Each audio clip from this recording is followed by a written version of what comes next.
August ছাত্রনগরী গণঅভ্যুত্থানে Rampura Banasree সহ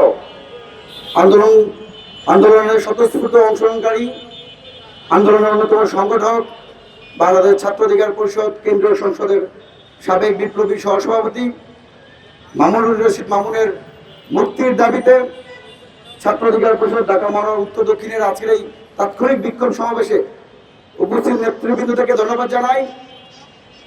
আমরা গতকাল দেখতে পেয়েছি কুষ্টিয়ার দৌলতপুরে দিনে দুপুরে মদ করে একজন কথিত পীরকে পিটিয়ে হত্যা করেছে।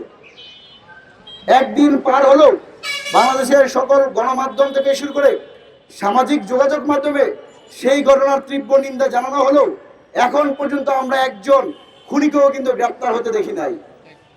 অন্যদিকে আমরা দেখতে পেয়েছি যিনি দুর্যোগ মন্ত্রণালয়ের একজন কর্মকর্তা, যে নিজেই একজন দুর্যোগ হিসাবে এদেশের মানুষের কাছে আবির্ভূত হয়েছেন, ঠাকুরগাঁয়ের রানী শঙ্কর উপজেলার পিআই অফিসার নূর নবীর অবৈধ তদবির বাণিজ্য ঘুষ দুর্নীতির বিরুদ্ধে প্রতিবাদ করার কারণে মামুনুর রশিদ মামুনকে হামলার শিকার হতে হয়। পরবর্তীতে তাকে মিথ্যা মামলা দিয়ে কারান্তরীণ করা হয়। আমরা তো এমন একটা বাংলাদেশ চাই নাই যেখানে দিনে দুপুরে একজন মানুষকে পিটিয়ে হত্যা করবে, তাদেরকে গ্রেপ্তার করতে পারবেন না, কিন্তু আরেকজন বিপ্লবী মানুষ যারা অন্যায় অনিয়মের বিরুদ্ধে কথা বলবে তাকেই আপনারা মিথ্যা মামলা দিয়ে গ্রেপ্তার করে কারান্তরীণ করবেন, এমন একটা বাংলাদেশ আমরা চাই না।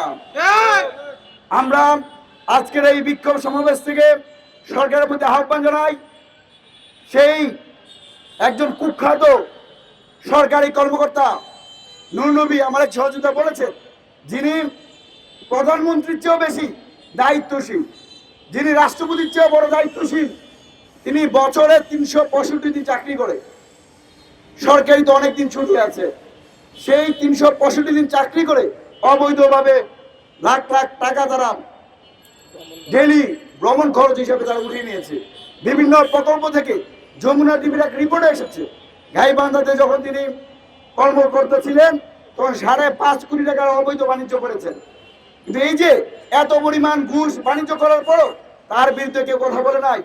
সেই মামুনুর রশিদ মামুন যখন কথা বলল তাকেই হামলার শিকার হয়েছে, তাকেই মিথ্যা মামলার শিকার হয়ে কারাগার যেতে হয়েছে। আমরা আজকের এই বিক্ষোভ সমাবেশ থেকে সরকারের প্রতি আহ্বান জানাই, আগামী 24 ঘন্টার মধ্যে দুর্নীতিবাজ অবৈধ কর্মকর্তা নূর নবীকে ঠাকুরগাঁও থেকে স্থানান্তরিত করে তাকে আইনের আওতায় আনতে হবে। একইভাবে ছাত্র নেতা মামুনুর রশিদ মামুনকে আগামী 48 ঘন্টার মধ্যেই নিঃশর্তভাবে মুক্তি দিতে হবে। সরকার যদি মামুনুর রশিদ মামুনকে মুক্তি দিতে ব্যর্থ হয়, সরকার যদি আমরা কামরাদের চাপে পড়ে অবৈধ কর্মকর্তা দুর্নীতিবাজ কর্মকর্তা সেই রানী শঙ্কর উপজেলার পিআই অফিসার নূর নবীকে চাকরিচ্যুত করে গ্রেপ্তার না করে, তাহলে ছাত্র অধিকার পরিষদ আগামীতে কঠোর কর্মসূচির ঘোষণা করবে।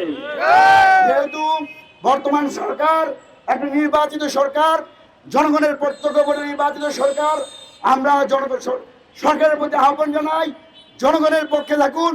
কথিত অবৈধ দখলদার দুর্নীতিবাজ আমলা কামলা যারা আছে তাদের এখনই টুটি চেপে ধরতে হবে। তাহলে মুক্তি চাই, মামুন ভাইয়ের মুক্তি চাই, মুক্তি মুক্তি চাই, মামুন ভাইয়ের মুক্তি চাই, মুক্তি মুক্তি চাই, মামুন ভাইয়ের মুক্তি চাই, মামুন ভাইয়ের মুক্তি চাই, মুক্তি মুক্তি চাই।